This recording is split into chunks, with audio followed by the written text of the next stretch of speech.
வணக்கம் மாணவர்களே.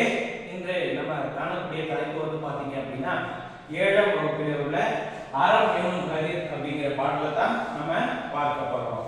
இதனுடைய ஆசிரியர் வந்து பாத்தீங்க அப்படின்னா வந்து முனைப்பாடியார். இவங்க வந்து திருமுனைப்பாடி என்கின்ற ஊரிலே பிறந்தவர். இவர் ஒரு சமணகால புலவரும் கூட. பிறகு இது வந்து இந்த அறம் எனும் கதிர் அறநெறிச்சாரம் அப்படிங்கிற ஒரு புத்தகத்திலே 225 பாடல்கள் இருக்கிறது.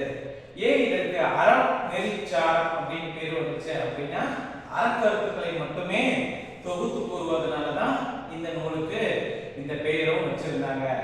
அந்த 225 பாடல்கள்ல நமக்கு ஒரு பாடல் கொடுத்திருக்கிறாங்க. அதை தான் நம்ம இன்னைக்கு பார்க்க போறோம்.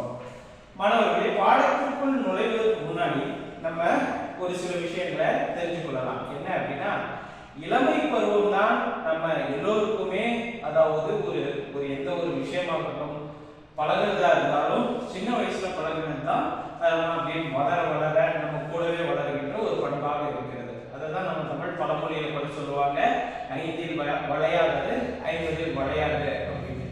அப்போ இந்த சின்ன வயசுல இருக்கும் போதே நம்ம கூட ஒரு சில நல்ல விஷயங்களை நம்ம கத்துக்கணும். அதுவே தான் நம்ம வாழ்க்கை முழுக்கவும் கூடவே இருக்கும் அப்படிங்கிறத ஒரு பாடல் மூலமா நம்ம விளக்கி இருக்கிறாங்க. எப்படி இது போல பாடல் அப்படின்னா இந்த தலைப்பின் மூலமாகவே உங்களுக்கு தெரியும். அறம் எனும் கதிர், அதாவது கதிர் அப்படின்னா நிறைய பொருள் இருக்கு. கதிரவனுடைய அதாவது கதிர், சூரியனிலிருந்து வெளிப்படக்கூடிய கதிர், அதற்கும் கதிர் அப்படின்னு சொல்லுவாங்க. பிறகு நெற்கதிர்கள் உங்க எல்லாத்துக்கும் தெரியும். ஸோ இந்த இடத்துல சொல்லக்கூடியது வந்து கதிர்கள். அப்போ ஒரு உழவு தொழிலோட ஒரு நல்ல விஷயங்களை இரண்டையுமே ஒப்பிட்டு சொல்லக்கூடியது தான் இந்த அறம் எனும் கதிர் என்கின்ற பாடலை கொடுத்திருக்கிறாங்க. இது வந்து பாத்தீங்க அப்படின்னா வெண்பா வடிவில் இந்த பாடலை இயற்றி இருக்கிறாங்க. இந்த பாடலை நான் உங்களுக்கு வாசித்து காட்டிட்டு பிறகு அதனுடைய பொருளும் உங்களுக்கு சொல்றேன். இன்சொல் விளைநிலனா ஈதலை வித்தாக வன்சொல் கலைக்கட்டு வாய்மை ஏறுபட்டி அன்பு நீர் பாய்ச்சி அறக்கதிர் ஈன ஓர் பைங்கூழ் சிறுவாழை செய். மீண்டும் ஒரு முறை இந்த பாடலை வாசிக்கிறேன், எல்லாம் நன்றாக கவனிங்க. இன்சொல் விளைநிலனா ஈதலை வித்தாக வன்சொல் கலைகட்டு வாய்மை ஏறுபட்டி அன்பு நீர் பாய்ச்சி அறக்கதிர் ஈன ஓர் பைங்கூழ் சிறுவாழை செய் என்கின்ற பாடலை முனைப்பாடியார் நமக்காக கொடுத்திருக்கிறாங்க.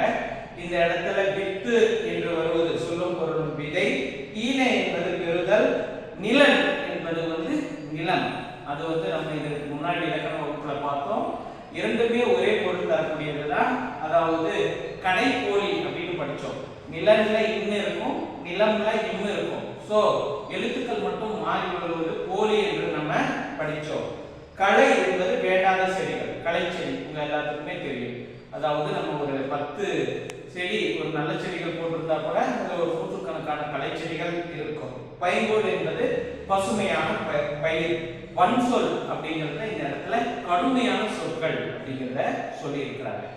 இன்சொல் விளைநிலனா ஈதலே வித்தாக அப்படி என்றால் இனிய சொல்லையே விளைநிலமாக கொள்ள வேண்டும். மாணவர்களாகினா இந்த முதலில் புரிஞ்சுக்கணும், ஒரு உழவு தொழிலோட அதாவது நம்ம சில நல்ல விஷயங்களை ஒப்பிட்டு சொல்றாங்க. அது நம்ம இளமை பருவத்தில் தெரிந்து கொள்ள வேண்டியது மிக மிக அவசியமானது. இனிய சொல்லையே, அதாவது நம்ம பேசுகின்ற இனிய சொல்லையே விளைநிலனாக நாம் கொள்ள வேண்டும். அதாவது விளைகின்ற, இப்ப விளைச்சல் நடக்குது இல்லையா, அது போல விளைச்சல் நடக்கிற நிலமாக நம்ம எப்போதுமே என்ன பண்ணணும், இனிய சொல்லையே பேச வேண்டும்.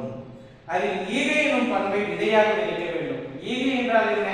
பிறருக்கு கொடுப்பது, இல்லாதவர்களுக்கு கொடுப்பது, எந்த விதமான ஒரு எதிர்பார்ப்பும் இல்லாமல் கொடுப்பதுதான் ஈகை, வறியவருக்கு கொடுத்து உதவுவது. ஆக விளைநிலமாக நம்ம இன்சொல் பேசுவதை கொள்ள வேண்டும். பிறகு ஈகை, பிறருக்கு கொடுக்கும் பண்பையே நம்ம விதையாக விதைக்க வேண்டும். வன்சொல் எனும் கலையை நீக்க வேண்டும். எப்படி ஒரு 10 செடியில நூற்றுக்கணக்கான கலைச்செடிகள் இருக்கோ, அதே போல நம்ம என்னதான் நிஜமா இருந்தாலும் சுத்தி இருக்கிறவர்களால நம்மளால இனிய சொற்களையும் பேசிட்டு இப்படி இருக்க முடியாது. கடும் சொற்கள் நம்மளையே தாண்டி கூட மீறி வரும். ஆனா என்ன சொல்றாரு முனைப்பாடியார், அதாவது கலை என்று சொல்லுகிறார். எதை சொல்லுகிறாரு? நம்ம பேசக்கூடிய கடுஞ்சொல்ல தான் கலை செடிகள் அப்படின்னு சொல்றாரு. அந்த கலைகளை, கடுஞ்சொல் என்கின்ற கலை செடிகளை நீக்க வேண்டும். பிறகு உண்மை பேசுதல். எப்படி ஒரு பயிர் வளருதுன்னா அதுக்கு நம்ம எருவு போட்டாதான், மாட்டெருவு ஆட்டெருவு இப்படி போறோம் இல்லையா, இது போல அந்த பயிர் நன்றாக வளர்கிறது. அது போல உண்மை பேசுதல் என்கின்ற எருவினை நாம் விட வேண்டும். பிறகு அன்பாகிய நீரை பாய்ச்ச வேண்டும். ஆக நம்ம மனிதர்களை இன்சொல்லாக பேசணும், அவங்க கிட்ட வன்சொல் பேசக்கூடாது, அன்பு காட்டணும். அன்பு எனும் நீரை நாம் பாய்ச்ச வேண்டும். பிறகு அறமாகிய கதிரை பயனாக பெற முடியும். அப்போதுதான் அறமாகிய கதிரை நம்ம பயனாக பெற முடியும். ஆக மாணவர்களை நீங்கள் தெரிந்து கொள்ள வேண்டியது என்ன என்றால், உண்மை பேசணும், கடுஞ்சொல் பேசக்கூடாது, பிறரிடம் அன்பு காட்டணும், ஈகை என்கின்ற பண்பையும் நீங்கள் விதையாக விதைக்கணும். இப்படி இருக்கும் பொழுது நம்ம வாழ்க்கையும் நன்றாக இருக்கும் அப்படின்னு ஆசிரியர் சொல்லி இருக்கிறாரு. அடுத்த ஒரு புதிய வகுப்பினை சந்திக்கலாம். நன்றி.